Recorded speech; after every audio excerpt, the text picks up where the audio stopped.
So I want to sit somewhere where you can appreciate how gorgeous the view is. I am extremely blessed. And here on the Caribbean Sea, and I've been swimming every day. It's been amazing.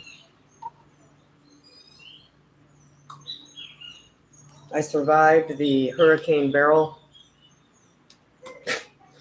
I just find that really coincidental, and I don't believe in coincidences, that the name of the hurricane is precisely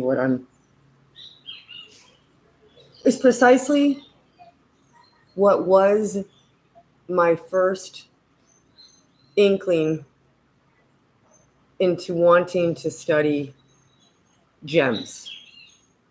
Was the emerald that I had on my hand and a comment made on one of Pete and Peter's fantastic podcasts about fluoride. So that's where that comes from.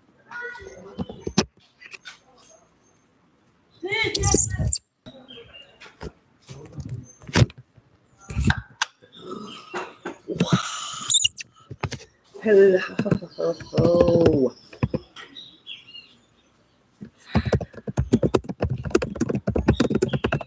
Okay, I guess I don't need to type that if you're here.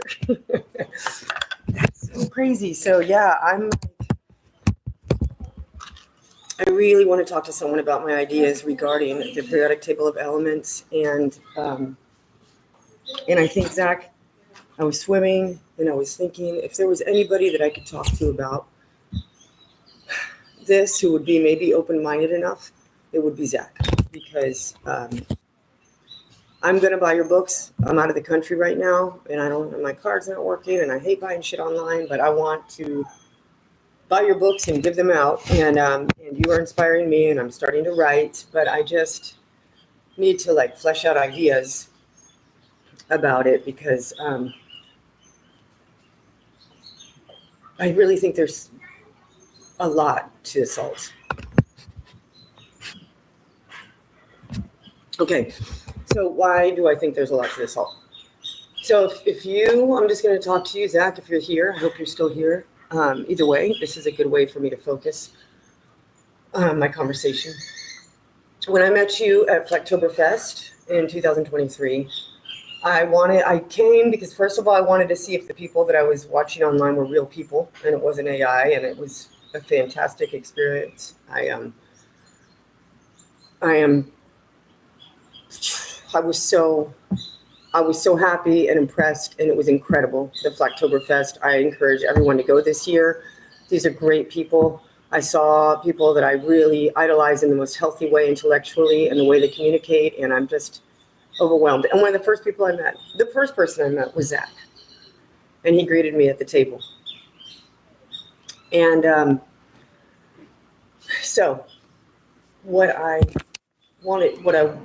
goal to talk about was salt, and how I believe that now we can neutralize the effects of metals by using salt. And I have a lot behind that. And it has to be pure salt. And I just would like to open it up to anyone who sees this video, that let's study together the periodic table of elements. I've got a lot of information. I'm also studying Chinese alchemy. I'm studying Dr. John Dee, and I can never say this right, Paracelsus. Anyway, the contemporary of him, and then the Bible. I'm big time into the Bible. And I really think that the fact that gems are not, as far as I know, gems are not mentioned much in the four Gospels. But that's what I'm going to be studying right now, because I think there's a relationship between the Francis Bacon translation, or version, because it's not a translation, it's a version, has really, it could be the great psyop in certain ways, but I love all Bibles. I love Bibles. I love Bibles. I love God. I have gotten so much knowledge from the Old Testament and the New Testament, but I just want to say I love Bibles. I just think that maybe the arrangement of the books or the translations or versions of the books may be different than what the original writer had in mind. Maybe. And that's just from my skepticism on translators. And I've worked as a translator on an international level for the US government and for other important, so-called important groups. And I realized that that language is everything. And John 1:1 says it all, right? John 1:1. I have it here. I'd like to read it.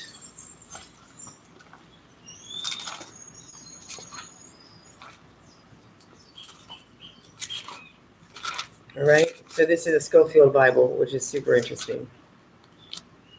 If you don't know what a Schofield Bible is, it's really interesting. It's sort of like the guide for pastors post 1907. I can look. Okay, John 1:1. Here we go.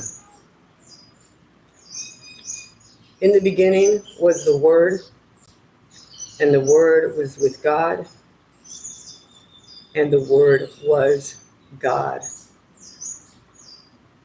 John chapter 1, verse 2. The same was in the beginning with God.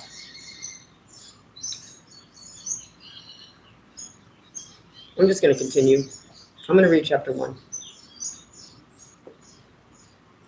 All things were made by him, and without him was not anything made that was made. In him was life, and the life was the light of men. And the light shineth in darkness, and the darkness overcame it not.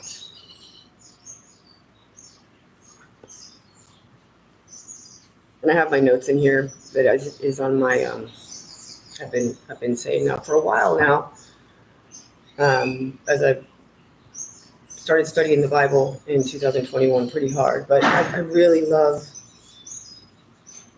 this idea that in John 1:1, I'm trying to cover my gray hair. You don't see the roots, and you're distracted by my fake blonde, but it is blonde from the ocean too. Okay, so in the beginning was the Word.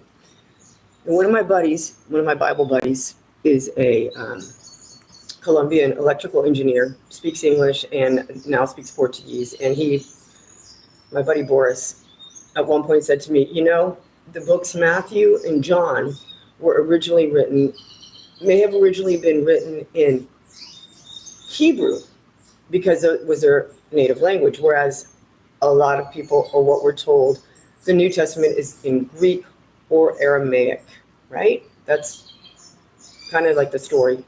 And I thought, wow, that's super interesting. And I just sort of let that marinate. And now I know that conversation with Boris brought me to where I am now. And Joseph Yehuda, I've mentioned before, was the Israeli Jew author of a book called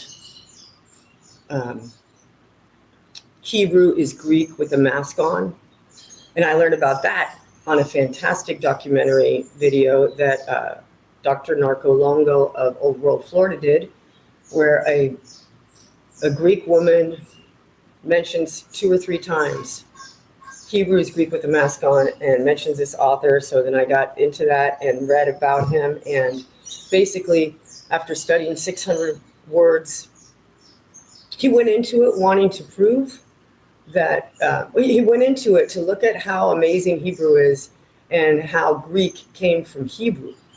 And what he says he learned in the prologue to the book, because the book's disappeared, of course, and it was close to 800 pages, and it was written in the 1980s. He said, but I was delighted to find out, something like that after studying 600 words and studying the alphabet, that basically Hebrew is Greek with a mask on, and I'm not a Jew. And he was a lawyer, polyglot, Israeli Jew in the 1980s. He said, I realized that I'm actually an Asian Greek. So I think that's super interesting. And I think that's has a lot to do with my passion in looking at language in the Bible. And now, knowing that, and Boris and I talked about this, he was like, logos was the original word for um, word. Okay, it was logos in Greek. And then I'm like, okay, logos, that's logic, right? That's logic, okay? But look at how terrible they are and evil they are. I worked in communications. I designed logos. They have us thinking that logos, or a logo, which is a visual depiction of an idea, of a concept, how dare they use that word, logos, logic, for such a simple, crude representation of communication. That's extremely offensive to me, but it all makes sense because that's what this is all about. It's all words. So I moved from logos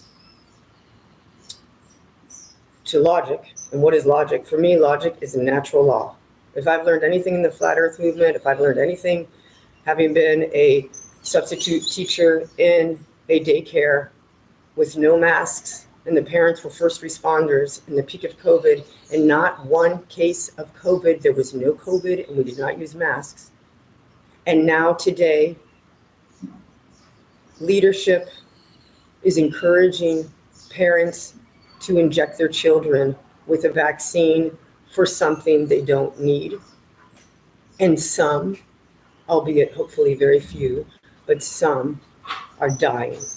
Pfizer said that 3 in 100 died within 3 months of being injected when they had to, by law, publish their papers of 2022 of their research. So for me, logic is natural law, and that means what I can observe and what I can understand. And I have done a salt rock electricity experiment, and I found that it is achievable, electricity through salt. And I'm like kind of uncomfortable because people are kind of walking by and I feel stupid. But I'm just right now praying that I'm speaking to Zach. And if I'm not, I'm hoping that Zach will watch this at some point. Okay, I'm gonna now look at the comments. Probably there's no sound and you can't hear me, right?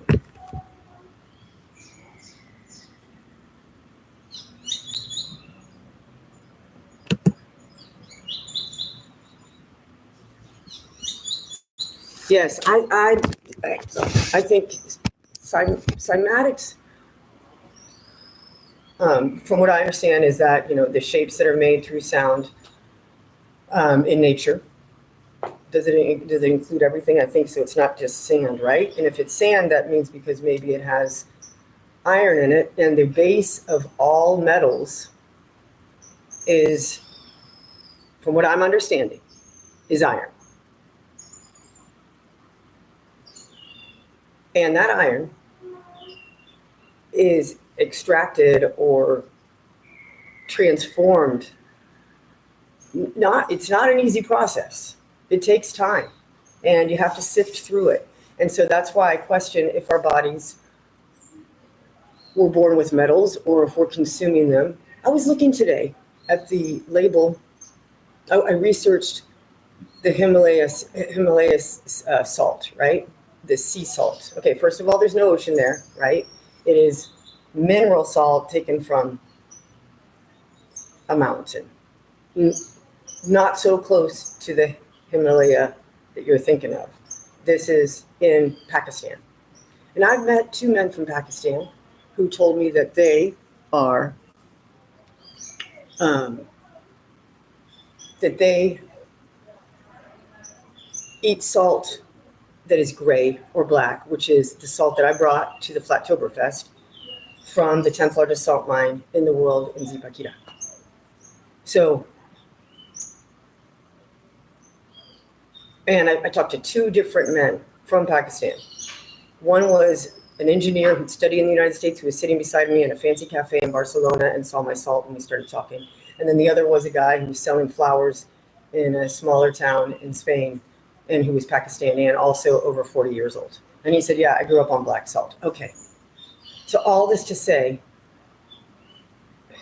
has a lot to do with periodic table of elements, but I also want to kind of drop in here that what I'm starting to see is that there is a lot to do with the desire to make white good And anything that's not white, not good. Okay, so that's, for instance, salt is not naturally white except from the ocean, and it's not even naturally white. It's an opal-ish kind of tone, okay? Most of the salt that comes from mines in the world from my research is gray. Now, I saw some pictures of really pretty gray and pink, and then I saw what they call the Himalaya sea salt pink. Okay, but I just visited the salt marshes in southern France, and that was very interesting because I observed the pink salt, and then you look to your left, and there's two big mountains of white salt, and the pink's gone. And I got a couple of stories from different people, a woman who's a salt expert who sells salt from around the world, and then just the guy who worked there, and we talked to everybody. And I don't know how I really have a straight answer, but there's a plankton that is eaten that there's a plankton that exists in the seawater that then converts, that somehow by changing like the locks of the water, that's the way I understand it, and I'm gonna show you the maps next time about this, that from us walking through this, and that the salt hardens out of the water, or it keeps getting shallower, and it does come out pinkish, coralish color, okay? I saw it, we stood on it, we walked on it, I have videos of it, there's pictures. And then that gets scraped up, and then it's put into this processing plant. Now, one woman told us, well, with the sun, that pink goes away. Okay, that's interesting. And what's super interesting is that flamingos are that color from this plankton, they say, or from the food that they eat that's from this plankton when they live in areas near where salt is being harvested. I've been to a harvesting in La Guajira on the Atlantic coast of Colombia when I worked on a project for the US government that was for bleach, because this is another big part of it. The only source of chlorine and the only source of sodium is salt. And if I'm wrong, please tell me. But I have been researching this, and there is no other source of chlorine, and there's no other source of sodium. But they tell us that we should have a low sodium diet, but we should swim in pools with chlorine, and we should clean our house with chlorinated products like bleach or Fabulosa or any of these terrible products that are, again, toxins. So that's really where I got onto the periodic table of elements, was when I learned that in Colombia, fluoride is not only in the municipality water, but it is also in city water. It's also added to salt. And I find that appalling. And that's when I started getting into the periodic table of elements, because then people say, well, there's naturally occurring fluoride. I don't believe so. No one's been able to convince me of that. I do not believe so, and I know that's a belief, but you've got to prove to me. There's no proof that fluoride is naturally occurring.